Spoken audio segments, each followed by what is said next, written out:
เด็กคืออันลาวเนาะก็ตั้งนายกรัฐมนตรีหรือประธานประเทศเนาะแต่ว่าอันไทยกันนั้นประธานประเทศหรือว่าก็มีสิทธิ์ต่อแต่นายกก็บ่เอิ้นท่านอธิบดีนะท่านอธิบดีการพระเจ้าก็ตั้งท่านอธิบดีเขาบ่มีสงครามก็บ่ดีแหละขึ้นเป็นเจ้าเป็นนายก็สงครามคืออันSaddam HusseinคืออันDi Ladenแต่ก็บ่แม่นอันนั้นมันแนะนำว่าคิดแค้นเสี้ยวคือเสี้ยวอะนะอันนั้นเสี้ยวผู้หนึ่งเป็นเจ้าเป็นนาย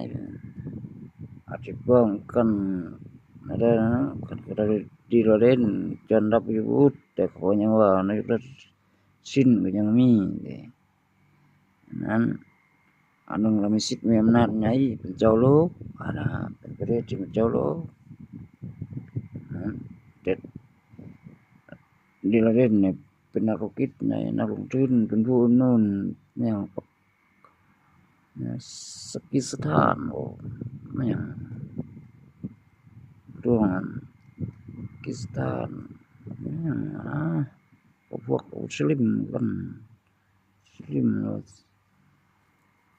หรือว่าคิดอิสเตียนมันรัสเซีย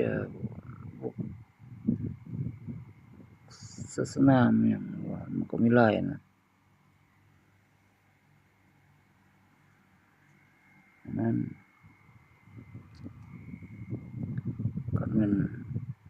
อิรักก็แม่นแท้แต่ก็บ่ฮู้ว่าบางเทื่อประชาชนก็สิบ่พร้อมย้อนลูกอันSaddam Husseinมันชั่วมันมั่วหลายอะเนาะน้ำลอกนักเลงก็ย้านทางประชาชนก็สิบ่เชื่อก็จะบ่มักย้อนให้ชั่วเนาะก็ผ่านทิ่มซังทั้งโลกเด้ผู้นำอิรักตอนนั้นก็อยู่นำลุงในวัด2005แต่ว่า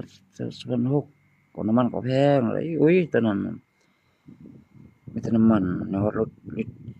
17พุ่นน่ะ17ตอนนั้นก็จะว่าเด้อประชาชนนี่บ่พร้อมSaddam Hussein ย้อนลูกหลาน